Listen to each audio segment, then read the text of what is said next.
Hey, it's Coyote Christina, surfer, author, dream weaver.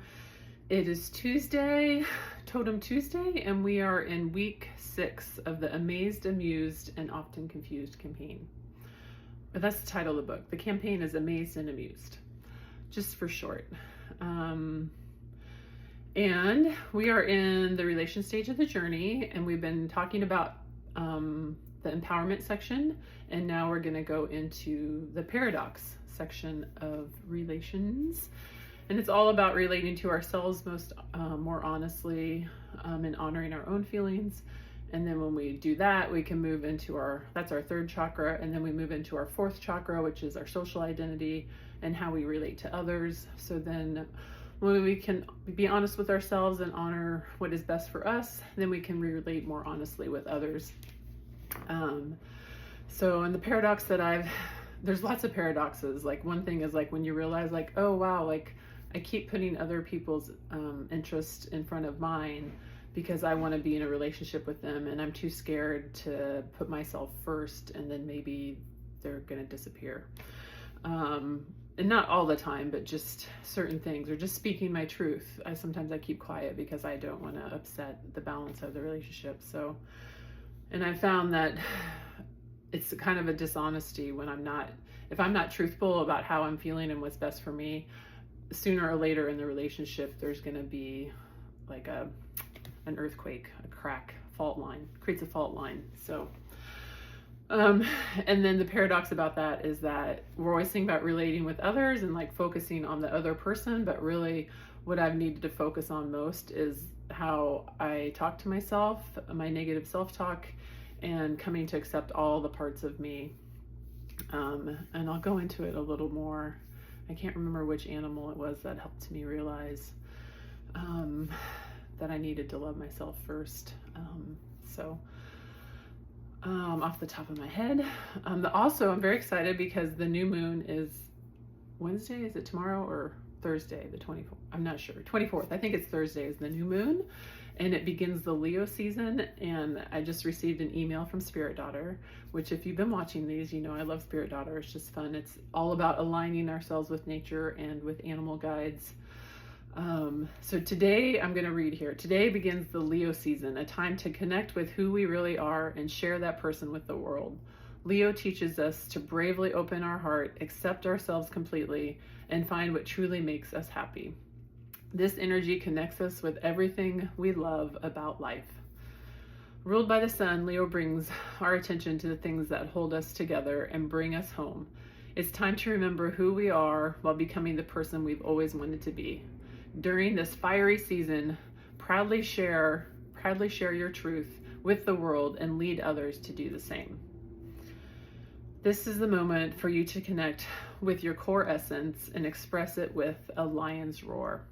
I would say a tiger's roar, but I'll take Leo. Leo the tiger, not the same as Leo the lion. This is your moment to connect with your core essence and express it with your lion's roar. I just said that. Connect with your heart, play, dance, feel the life within you. Let this joy lead you to who you're meant to be. Then embrace and share the person with the world. And that aligns perfectly with Amazed and Amused.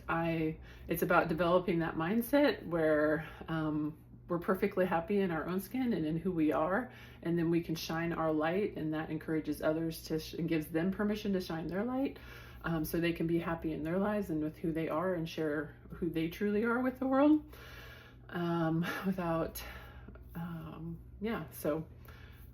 Lines perfectly. And so the paradox, we have skunk, wolf, dragonfly, and alligator are the animals in Amazed and Amused that will help us with this paradox.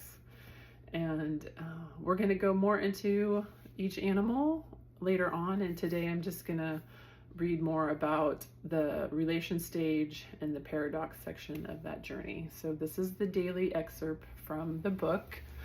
And if you're just joining, if this is the first video that you've seen about the Amazed and Amused campaign, it's a 9-week campaign. I've written a second book, and I've finished the rough draft.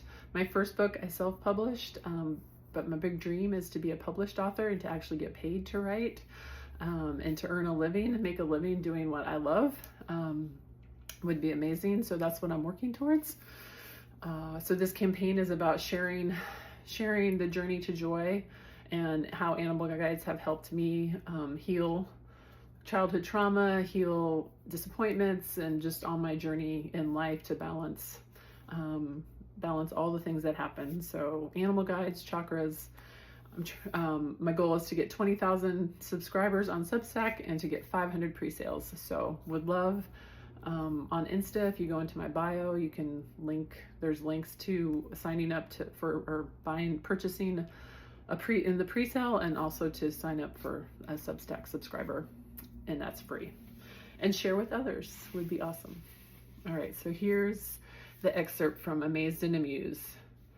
As we progress on the inner journey and enter the relation stage, we begin to experience the love that is at our core. This love transmutes and transforms our bodies, minds, spirit, and soul.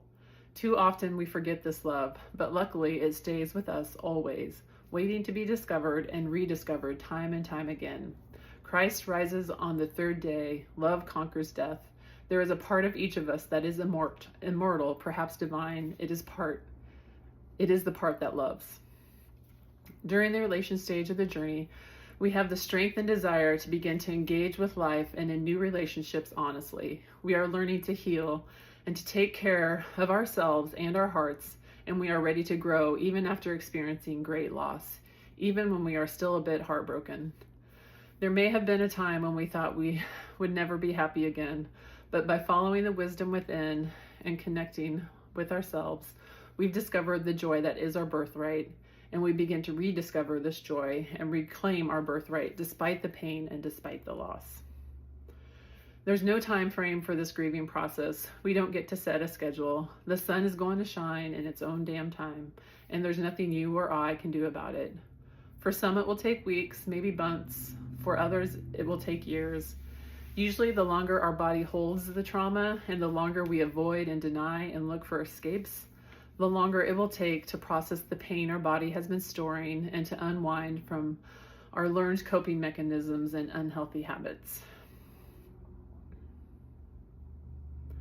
When we are ready to emerge after we have taken the time needed to grieve the loss of the mothers and fathers we did or didn't have, or the first love we thought we could never live without, or the child we held so dear and was supposed to outlive us, or the life partner that we could never imagine living without, there's nothing better than our relationships with other people and our reactions to them to show us where we are.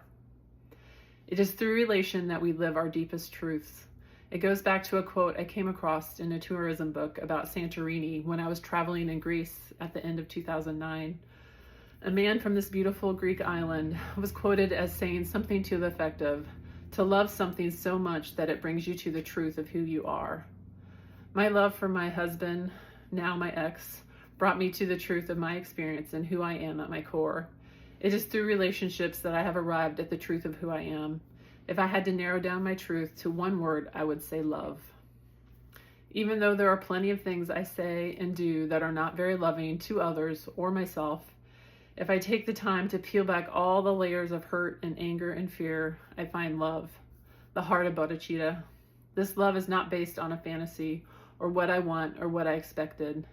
It is loved based on what is and being present in the moment, being fully present in my body. Experiencing this love requires letting go of all that has gone before and all that is to come, freeing ourselves from all other moments and opening to the preciousness of this very moment. So, there we go. That is the reading from Amazed and Amused. I hope that speaks to your soul, heart and soul, maybe inspires you a little bit, moves you a little bit closer to the joy that is our birthright, to a mindset that sees things maybe a little differently. There's a dragonfly right outside my window right now. Hi. Dragonfly, is that? Yeah, dragonfly paradox. We're in the paradox stage. So that's another thing about animal guides. If all of a sudden you start seeing a certain animal, dragonflies, lizards, birds, you can go look them up and see, like, what is this? Maybe this is something I can learn from. So, all right. Hope you're all doing well. We'll see you tomorrow. Over and out. Bye-bye.